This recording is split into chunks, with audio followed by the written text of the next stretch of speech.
Hi എല്ലാവർക്കും സ്വാഗതം. നമ്മൾ എന്തെങ്കിലും ഒരു സാധനം വാങ്ങാൻ തീരുമാനിക്കുമ്പോൾ നമ്മുടെ തലച്ചോറിൻ്റെ ഉള്ളിൽ എന്തായിരിക്കും നടക്കുന്നുണ്ടാവുക? ചില സാധനങ്ങൾ നമ്മൾ ഒന്നും ആലോചിക്കാതെ അങ്ങ് വാങ്ങും, അല്ലേ? ചിലതാവട്ടെ വാങ്ങിക്കഴിഞ്ഞിട്ട് അയ്യോ ഇത് വേണമായിരുന്നു എന്ന് തോന്നും. അപ്പോൾ ഈ വാങ്ങലുകൾക്ക് പിന്നിലെ മനഃശാസ്ത്രം എന്താണെന്ന് നമുക്കൊന്ന് നോക്കാം. നമ്മളെല്ലാവർക്കും എപ്പോഴെങ്കിലും ഈ ഒരു ചോദ്യം ചോദിക്കേണ്ടി വന്നിട്ടുണ്ടാവും, അല്ലേ? ചിലപ്പോൾ അതൊരു ഡ്രസ്സായിരിക്കാം, അല്ലെങ്കിൽ ഒരു പുതിയ ഫോൺ, ചിലപ്പോൾ വെറുതെ ഒരു കൗതുകത്തിന് വാങ്ങിയ എന്തെങ്കിലും സാധനം. വീട്ടിലെത്തിക്കഴിയുമ്പോഴാണ് നമ്മൾ ആലോചിക്കുന്നത്, ഇതിന് ശരിക്കുള്ള ആവശ്യം എന്തായിരുന്നു എന്ന്. എന്തുകൊണ്ടാണിങ്ങനെ സംഭവിക്കുന്നത്? സത്യം പറഞ്ഞാല് അതിന്റെ കാരണം നമ്മൾ ഒരുപാട് ഗുണവും ദോഷവും നോക്കിയതുകൊണ്ടൊന്നുമല്ല. വളരെ സിമ്പിളാണ്. ആ സാധനം കണ്ടപ്പോ നമുക്കൊരു തോന്നലുണ്ടായി, ഒരിഷ്ടം, ഒരു ആഗ്രഹം, ആ ഒരു ഫീലിംഗ് ആണ് നമ്മളെ കൊണ്ടത് വാങ്ങിപ്പിച്ചത്. ഇതാണ് മാർക്കറ്റിംഗിലെ ഏറ്റവും വലിയ ഒരു രഹസ്യം. ഈ ഒരു വാചകം മനസ്സിൽ വെച്ചോളൂ, കാരണം നമ്മളിനി സംസാരിക്കാൻ പോകുന്നതെല്ലാം ഇതിനെ ചുറ്റിപ്പറ്റിയായിരിക്കും. ആളുകൾ ഒരിക്കലും ഉൽപ്പന്നങ്ങളല്ല വിൽക്കുന്നത്, ആ ഉൽപ്പന്നങ്ങൾ നമുക്ക് തരുന്ന അനുഭവങ്ങളെയും വികാരങ്ങളെയുമാണ്. അപ്പോ ഇതെങ്ങനെയാണ് സംഭവിക്കുന്നതെന്നറിയണ്ടേ? അതിന് നമ്മൾ നമ്മുടെ തലച്ചോറിന്റെ ഉള്ളിലേക്കൊന്നെത്തി നോക്കണം. ഒരു തമാശയ്ക്ക് പറഞ്ഞാല് നമുക്കെല്ലാവർക്കും ഒന്നിന്റെ ഉള്ളിൽ 3 തലച്ചോറുകളുണ്ട്. ഓരോന്നിനും അതിന്റേതായ ജോലിയുമുണ്ട്. നമുക്ക് അതിലെ ഏറ്റവും ആദ്യത്തേതിനെ, ഏറ്റവും പഴഞ്ചനും അടിസ്ഥാനപരവുമായ ഭാഗത്തിനെ പരിചയപ്പെടാം. ഇതിന്റെ പേരാണ് റെപ്റ്റീലിയൻ ബ്രെയിൻ. നമുക്കിതിനെ നമ്മുടെ അതിജീവന തലച്ചോറ് എന്ന് വിളിക്കാം. അതിന്റെ ഒരേ ഒരു ജോലി, ഒരൊറ്റ ലക്ഷ്യം നമ്മുടെ ജീവനോടെ വയ്ക്കുക എന്നുള്ളതാണ്. ബാക്കിയൊന്നും അതിന്റെ വിഷയമേ അല്ല. സുരക്ഷ, അതിജീവനം, അത്രമാത്രം. കണ്ടില്ലേ എന്ത് സിമ്പിൾ ചോദ്യങ്ങളായത് ചോദിക്കുന്നതെന്ന്? എന്തെങ്കിലും പുതിയതായി കണ്ടാൽ ഈ അതിജീവന തലച്ചോറ് അപ്പൊ തന്നെ ഈ ചോദ്യങ്ങൾ ചോദിച്ചൊരു തീരുമാനമെടുക്കും. ഇതിനെ വിശ്വസിക്കാമോ അതോ ഇവിടെ നിന്ന് ഓടി രക്ഷപ്പെടണോന്ന്? ഇതൊന്ന് ആലോചിച്ച് നോക്കൂ. ഒരു സ്വർണ്ണക്കടയുടെ പരസ്യത്തിൽ 100 വർഷത്തെ പാരമ്പര്യം എന്നൊക്കെ കാണുമ്പോൾ എന്താ സംഭവിക്കുന്നത്? ശരിക്കും നിങ്ങളുടെ ആ അതിജീവന തലച്ചോറിന് ഒരു മെസ്സേജ് കിട്ടുകയാണ്. ഹാവൂ, ഇത് 100 വർഷമായി ഇവിടെയുണ്ട്, ഇത് സുരക്ഷിതമാണ്, വിശ്വസിക്കാം. അപ്പോൾ ആ ബ്രാൻഡിനോട് നമുക്കൊരു സുരക്ഷിതത്വബോധം തോന്നും.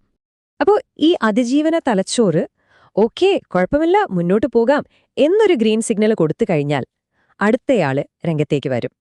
ഇതാണ് നമ്മുടെ വികാരങ്ങളുടെ കേന്ദ്രം, ലിംബിക് ബ്രെയിൻ, അല്ലെങ്കിൽ നമ്മുടെ വൈകാരിക തലച്ചോറ്. നമ്മുടെ സ്നേഹം, സന്തോഷം, സങ്കടം, പേടി, ആഗ്രഹങ്ങൾ, നമ്മുടെ എല്ലാ ഫീലിംഗ്സും വരുന്നത് ഇവിടെ നിന്നാണ്. അതുകൊണ്ട് തന്നെ തീരുമാനങ്ങൾ എടുക്കുന്നതിൽ ഈ വൈകാരിക തലച്ചോറിന് ഭയങ്കരമായൊരു പങ്കുണ്ട്.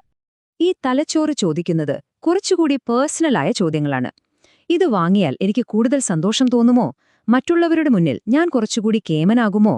ഈ ചോദ്യങ്ങൾക്കെല്ലാം ഉത്തരം അതെ എന്നാണെങ്കിൽ നമ്മൾ ആ സാധനത്തിലേക്ക് ആകർഷിക്കപ്പെടും. ദാ ഈ ഉദാഹരണം നോക്കിയേ. ഒരു വയനാടൻ ഹോം സ്റ്റേയുടെ പരസ്യം ഇങ്ങനെയാണെങ്കിൽ അവർ ശരിക്കും വിൽക്കുന്നത് റൂമുകളല്ല, അവർ വിൽക്കുന്നത് ഒരു അനുഭവമാണ്, ഒരു ഫീലിംഗ് ആണ്.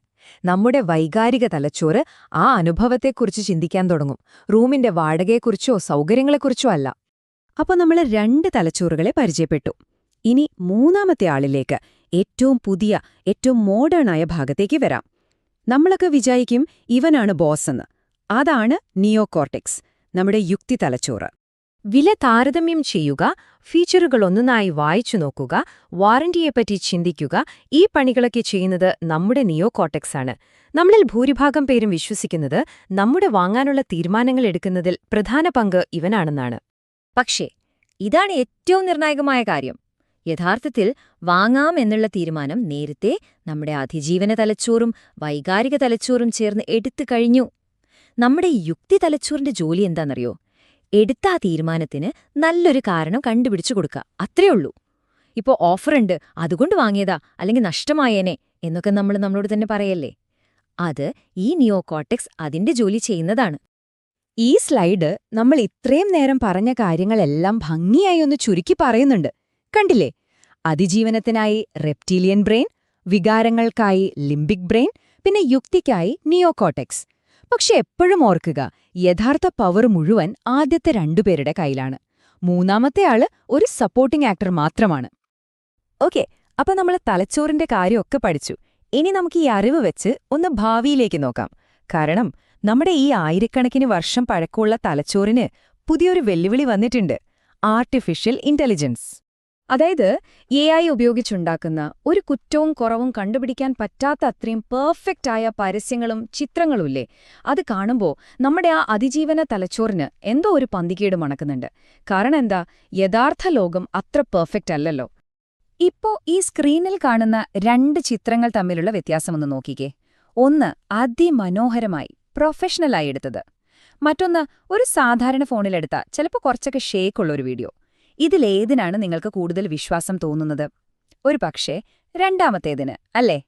ഇതാണ് ഉപഭോക്താവിന്റെ തലച്ചോറ് ഇപ്പോ ഉണ്ടാക്കിയിരിക്കുന്ന പുതിയൊരു നിയമം. എന്തെങ്കിലും ഒന്ന് too good to be true എന്ന് തോന്നിയാൽ, അതായത് വിശ്വസിക്കാൻ പറ്റാത്ത അത്രയും പെർഫെക്റ്റ് ആണെന്ന് തോന്നിയാൽ, നമ്മുടെ റെപ്റ്റീലിയൻ ബ്രെയിൻ അതിനെ ഒരു ഭീഷണിയായി കാണാൻ തുടങ്ങും. ഇതുകൊണ്ടാണ് ഇന്ന് കോടികൾ മുടക്കി സ്റ്റുഡിയോയിൽ ഷൂട്ട് ചെയ്ത ഒരു പരസ്യത്തിനേക്കാൾ കൂടുതൽ ചിലപ്പോൾ സാധാരണ ഒരു ഫോണിൽ ഷൂട്ട് ചെയ്ത കുറച്ചൊക്കെ വിറയലുള്ള ഒരു വീഡിയോയ്ക്ക് ആളുകളെ സ്വാധീനിക്കാൻ കഴിയുന്നത്. കാരണം ആ അപൂർണത അതിനെ കൂടുതൽ സത്യസന്ധമാക്കുന്നു. ആ സത്യസന്ധത നമ്മുടെ അതിജീവന തലച്ചോറിന് സുരക്ഷിതത്വബോധം നൽകുന്നു. അപ്പോ നമ്മൾ പഠിച്ച 3 പ്രധാന കാര്യങ്ങൾ ഇവയാണ്. 1. ആളുകൾ വികാരങ്ങളുടെ പുറത്താണ് വാങ്ങുന്നത്. യുക്തി വെറും ന്യായീകരണം മാത്രം. 2. നമ്മുടെ തലച്ചോറിലെ പുരാതന ഭാഗങ്ങളായ അതിജീവന തലച്ചോറും വൈകാരിക തലച്ചോറുമാണ് യഥാർത്ഥ ബോസ്. 3. ഇനി വരാനിരിക്കുന്ന ലോകത്ത് കൃത്രിമമായ പെർഫെക്ഷനേക്കാൾ വില യഥാർത്ഥ ആധികാരികതയ്ക്കായിരിക്കും. അപ്പോ ഈ വിശകലനം ഇവിടെ നിർത്തുമ്പോൾ നിങ്ങൾക്കായി ഒരു ചോദ്യം. ഇന്ന് നിങ്ങൾ ഒരുപാട് പരസ്യങ്ങൾ കണ്ടിട്ടുണ്ടാവുമല്ലോ. അതിലേതെങ്കിലും ഒരെണ്ണം ഓർത്തെടുത്ത് ചിന്തിക്കുക. അത് നിങ്ങളുടെ അതിജീവന തലച്ചോറിനോടാണോ സംസാരിച്ചത്, അതോ വൈകാരിക തലച്ചോറിനോടാണോ, അതോ വെറും കണക്കുകൾ പറയുന്ന യുക്തി തലച്ചോറിനോടാണോ?